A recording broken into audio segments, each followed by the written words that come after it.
ओम नमः शिवाय। मैं हूं एस्ट्रोलॉजर के सिन्हा और मैं अपने इस यूट्यूब चैनल पर आप सभी का हार्दिक स्वागत करता हूं। 5 जून और रात्रि 11:16 से मध्य रात्रि 2:34 तक चंद्र ग्रहण लगने वाला है और ये जो चंद्र ग्रहण होगा वो वृश्चिक राशि में पड़ेगा।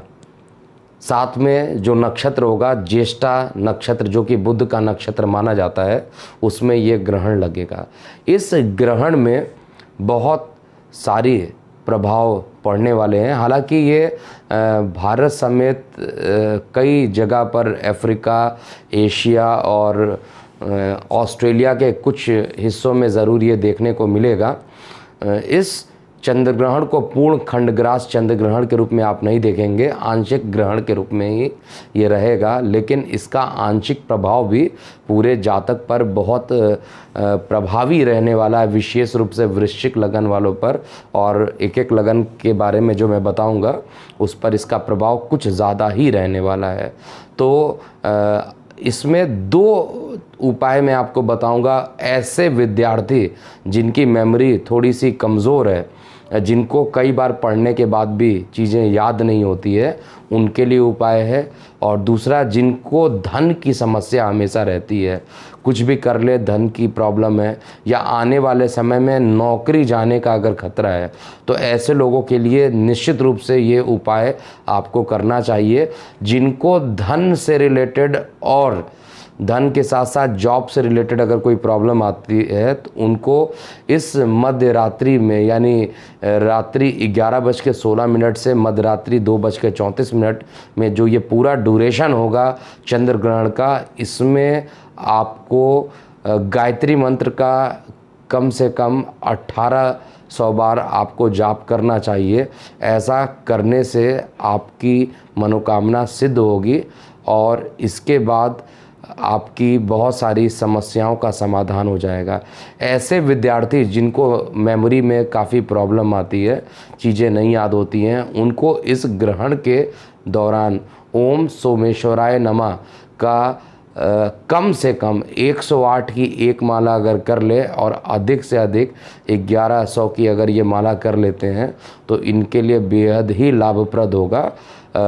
जो ग्रहण होगा, इस ग्रहण में हर लगन वाले जातकों पर कैसा प्रभाव पड़ेगा, आइए इसको संक्षेप में समझते हैं। सबसे पहले मेष लगन की बात करते हैं। तो देखिए, मेष लगन में ये जो ग्रहण पड़ रहा है आपके लगन भाव से अष्टम में पड़ रहा है। और अगर देखा जाए इस ग्रहण में चतुर्थ स्थान का मालिक है चंद्रमा, और चंद्रमा अपनी नीच राशि में जा रहा है। और जब ये नीच राशि में ग्रहण देगा तो निश्चित रूप से भूमि, वाहन, मकान में कुछ तकलीफ़ की शिकायतें आ सकती है और माता के स्वास्थ्य में कुछ प्रॉब्लम हो सकता है। साथ में आपके वाणी के उग्र होने की संभावना होगी। और इस ग्रहण में नदियों के क्षेत्र में आपको जाने से बचना चाहिए। हालांकि हमारे वेद पुराणों में गंगा स्नान की परंपरा है, लेकिन घर में ही स्नान करके ही आपको ये रहना चाहिए। किसी समुद्र के एरिया में आपको अभी नहीं जाना चाहिए या किसी नदी के तट पर जाने से बचना चाहिए। वृषभ लगन की बात करते हैं। देखिए, वृषभ लगन में जो चंद्रमा है वो पराक्रम का मालिक है और साथ में पराक्रम का मालिक होकर आपके सप्तम स्थान पर इसका ग्रहण पड़ने वाला है। तो सप्तम स्थान पति पत्नी के बीच में विवाद की स्थिति उत्पन्न करना, मानसिक तनाव आ जाना, किसी व्यर्थ की बातों को लेकर आपसी विवाद हो जाना, मतभेद हो जाना, ये सभी चीज़ें वृषभ लगन वाले जातकों के लिए होगा। विशेष रूप से छोटे भाई बहनों के या तो स्वास्थ्य में प्रॉब्लम आ जाएगा या तो विवाद बढ़ जाएंगे। तो इस ग्रहण में आपको भी ओम सोमेश्वराय नमः का आपको जाप करना चाहिए। कम से कम 108 की एक माला करना चाहिए, जिससे आपको पॉजिटिविटी मिले। तीसरे लगन की बात करते हैं, मिथुन लगन की बात करते हैं। देखिए, मिथुन लगन में आपका ये लगन से 6वें घर में ग्रहण पड़ने वाला है और लगन से छठवें घर में अगर ग्रहण पड़ेगा तो आपके यहाँ पर शत्रुओं का सर्वनाश होने वाला है, शत्रुएं खत्म होंगे। और साथ में आपका चंद्रमा भले ही नीच राशि में चला जाए, द्वितीय स्थान का मालिक नीच राशि में चला जाए, तो धन से रिलेटेड कुछ प्रॉब्लम हो सकती है। इसलिए धन अर्जित करने के लिए आपको गायत्री मंत्र का 108 का एक माला कर लेना चाहिए, जिससे आपके धन से रिलेटेड या परिवार में अगर कोई निगेटिव चीज़ें चल रही हैं तो वो पॉजिटिव हो सके। कर्क लगन की बात करते हैं। कर्क लगन में क्योंकि आपका लग्नेश चंद्रमा है, अपनी नीच राशि में ये पहुंच रहा है, और आपकी जो ये नीच राशि है ये लगन से पंचम भाव में पड़ेगी। तो लगन से पंचम भाव में यानी संतान पर कष्ट होने की संभावना है, और पंचम स्थान उदर और मस्तिष्क का होता है, तो यहाँ पर भी कुछ टाइम के लिए ग्रहण लग सकता है। जिनको मानसिक बीमारियां हैं, जो लगातार नींद की दवाएं खाते हैं और मानसिक रूप से बहुत ज़्यादा परेशान हैं और कर्क लगन वाले हैं, उनको इस ग्रहण के दौरान निश्चित रूप से 108 बार ओम सोमेश्वराय नमः का जाप करने से काफ़ी लाभप्रद आपको ये मिलने वाला है। इसलिए उपाय आपको मैं बता रहा हूँ आपको, क्योंकि अगर मानसिक रूप से आप परेशान हैं तो ये ग्रहण निश्चित रूप से आपके लिए वरदान साबित होगा। आपको इसको ऐसे करके चलना चाहिए। सिंह लगन की बात करते हैं। देखिए, सिंह लगन में ये जो ग्रहण होगा आपके लगन भाव से चतुर्थ भाव में होगा, यानी सुख सुविधा माता के स्थान पर ये ग्रहण लगने वाला है, और ये द्वितीय द्वादश स्थान का मालिक है चंद्रमा। तो भूमि वाहन मकान से अगर कोई कोर्ट केस की समस्याएं चल रही हैं तो निश्चित रूप से आपको यहाँ पर 108 का एक गायत्री मंत्र का जाप करना चाहिए, जिससे कि पॉजिटिविटी आपको मिल जाए। क्योंकि ये ग्रहण जो पड़ रहा है इसमें पूर्ण खंडग्रास ग्रहण नहीं पड़ रहा है, इसलिए सूतक का यहाँ पर पूर्ण रूप से मान्य नहीं होगा। हालांकि कई विद्वानों का मत है कि यहाँ पर सूतक भी लगेगा, बट मुझे ऐसा लगता है कि सूतक लगने की जो प्रोबेबिलिटी है वो 47% मेरे कैलकुलेशन में दिखाई दे रहा है। यानी पूर्ण रूप से सूतक नहीं है, लेकिन आंशिक रूप से सूतक तो लगेगा ही लगेगा। कन्या लगन की बात करते हैं। देखिए, कन्या लगन में चंद्रमा आपके एकादश स्थान का मालिक है और एकादश स्थान पर है, और इसका जो ग्रहण का जो प्रभाव होगा वो आपके लगन से तृतीय भाव में होगा।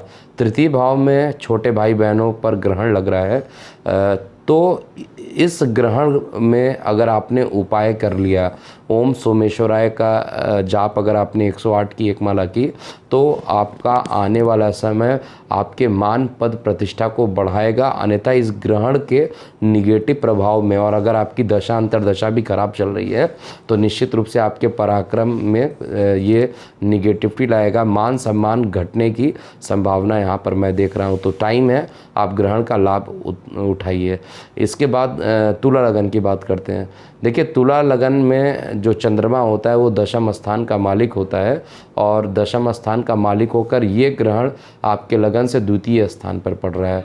द्वितीय स्थान जो होता है वो आपके धन का स्थान होता है, और धन स्थान पे जब ये ग्रहण हो रहा है तो निश्चित रूप से आपको यहाँ पर अगर कभी कोई पैसा आपका फंसा हुआ है तो यहाँ पर गायत्री मंत्र का 1008 बार जाप करने से आपको निश्चित रूप से यहाँ पर लाभ मिलेगा। और अगर कर्म स्थान पर कोई आपके शत्रु या विरोधी उत्पन्न हो रहे हैं और आपको लगता है आपकी जॉब जाने वाली है, तो निश्चित रूप से गायत्री मंत्र का 108 की माला आपको यहाँ करना चाहिए। ऐसा करने से भी आपके लिए पॉजिटिविटी यहाँ पर मुझे दिखाई दे रही है। वृश्चिक लगन की बात करते हैं। देखिए, वृश्चिक लगन में आपका जो लगन है यहीं पर इसकी यानी नवम स्थान का मालिक होकर लगन में ही ये ग्रहण लगने वाला है। इसलिए यहाँ पर पिता के स्थान पर का मालिक होकर लगन में ग्रहण लग रहा है, तो पिता के लिए कष्ट ज़रूर ये ग्रहण दे सकता है। देखिए, जितनी भी चीज़ें मैंने कष्ट वाली बात बोली है ये आगामी 1 हफ्ते 15 दिन तक इसका प्रभाव लगा रहेगा, और इसको ऐसा नहीं है कि केवल ग्रहण के दिन ही प्रभाव होगा। ग्रहण से 1 हफ्ते तक का 15 दिन का टाइम लग सकता है। इसलिए पिता के स्वास्थ्य की कामना करिए, और आपको भी अगर कोई मानसिक रूप से कोई कष्ट रहता है या मानसिक रोगी आप हो चुके हैं, नींद की दवा दवाएं का सेवन करते हैं, नींद नहीं आती है और मानसिक रोगी की जैसी कंडीशन बन रही है, तो आपको निश्चित रूप से यहाँ पर ओम सोमेश्वराय का जाप इसी ग्रहण के ड्यूरेशन में करना चाहिए, जिससे पॉजिटिविटी मिल जाए। धनु लगन की बात करते हैं। देखिए धनु लगन में ये जो ग्रहण पड़ने वाला है, एक तो यहाँ पर आपके अष्टम का मालिक है, अष्टम स्थान का मालिक होकर जहाँ पर ये ग्रहण पड़ रहा है आपके लगन भाव से द्वादश में पड़ रहा है। द्वादश में लगन में ग्रहण पड़ना आपके लिए अच्छा है, क्योंकि यहाँ पर ग्रहण आपके शत्रु पर, आपके रोग पर, आपके अस्पताल के खर्च पे पड़ रहा है। तो जो लोग काफ़ी दिनों से बीमार चल रहे थे वो इस ग्रहण का फ़ायदा उठा सकते हैं, और ओम सोमेश्वराय नमः का 108 बार अगर आप जाप करते हैं तो आने वाले टाइम में शारीरिक, आर्थिक, मानसिक कठिनाइयों से आप बाहर निकल सकते हैं, क्योंकि ये अष्टम का मालिक होकर द्वादश में जा रहा है, नीच का है, और ज्येष्ठा नक्षत्र में, बुध के नक्षत्र में इसका ये योग बन रहा है, ग्रहण लग रहा है। इसलिए अगर चमड़े से रिलेटेड आपको बहुत ज़्यादा इन्फेक्शन हो रखा है तो भी आपको यहाँ पर ओम सोमेश्वराय का 108 बार आपको जाप ज़रूर कर लेना चाहिए। इसके बाद मकर की बात करते हैं। मकर लगन में ये ग्रहण आपके एकादश यानी लाभ स्थान पर हो रहा है, यानी लाभ में कुछ ना कुछ कमी होगी, और ये सप्तम स्थान का मालिक है। तो लाभ में कमी होना और पति पत्नी के बीच में विवाद की कंडीशन होना, जो डेली कमाते खाते यानी दिहाड़ी मजदूर है या दिहाड़ी पर काम करते हैं, उनके लिए ग्रहण अच्छा इंडिकेशन नहीं है। और यहाँ पर आपका लग्नेश ऑलरेडी वक्री हो चुका है, तो ये कुल मिलाकर आपको गायत्री मंत्र का 1008 बार जाप कीजिए, जिससे कि दैनिक रोजगार में कोई प्रॉब्लम नहीं उठाना पड़ेगा, और साथ में यहाँ पर आपको जो आय में जो विघ्न पड़ने वाला है वो विघ्न भी खत्म हो जाएगा। कुंभ लगन की बात करते हैं। देखिए कुंभ लगन में ये लगन आपके ये ग्रहण आपके लगन से दशम स्थान पे पड़ रहा है, और छठवें घर का मालिक होकर चंद्रमा ग्रहण लगा रहा है किसको, दशम स्थान को, यानी कर्म स्थान। व्यवसाय में कुछ प्रॉब्लम हो, जिनके व्यवसाय में कुछ प्रॉब्लम हो रहा है, जिनके जॉब में जाने की संभावना लग रही है, कोरोना के कारण काफ़ी जॉब जा सकती है, मानसिक स्थिति अवरुद्ध हो रखी है पूरे तरीके से, शत्रु हावी हो रखे हैं, ऐसे लोगों को निश्चित रूप से गायत्री मंत्र का यहाँ पर सहारा लेना चाहिए, और 1008 बार गायत्री मंत्र करने से ये प्रॉब्लम सॉल्व हो जाएगा। अगर आप नहीं करते हैं तो निश्चित रूप से शत्रु आप पर हावी रहेंगे, और आपके जॉब के जाने की भी संभावना पूर्ण रूप से यहाँ दिख रही है। अंतिम लगन की बात करते हैं, ये मीन लगन की। तो मीन लगन में ये जो ग्रहण लगेगा आपके लगन भाव से नवम में, यानी भाग्य पर लगेगा, पिता के स्थान पर लगेगा, और पिता के स्थान पर जब ये ग्रहण लगेगा तो पिता को निश्चित रूप से ये प्रॉब्लम करेगा। साथ में संतान के स्थान का मालिक होकर जब ये ग्रहण लगेगा तो संतान से कष्ट, उदर संबंधित समस्याएं, मस्तिष्क में किसी चोट का लगना और मानसिक अवरोध की स्थितियां उत्पन्न होगी। अगर आपको लगता है कि आप लाइफ में काफ़ी कष्ट झेल रहे हैं पिछले 3 से 6 मंथ के अंदर में, तो निश्चित रूप से, और आपके पिता की तबीयत भी अगर ख़राब चल रही है, आपका भाग्य नहीं साथ देता है, तो आपको ओम सोमेश्वराय का 108 बार जाप करना चाहिए। ओवरऑल ये जो ग्रहण पड़ते हैं, इस ग्रहण का पॉजिटिव और निगेटिव इफेक्ट दोनों होता है। तो मैंने पॉजिटिव और निगेटिव दोनों एक्सपेक्ट से बातें कर दिया है, अब आपको इसको निश्चित रूप से फॉलो करना चाहिए। तो अभी के लिए इतना ही। मैं हूँ एस्ट्रोलॉजर KM सिन्हा। ओम नमः शिवाय।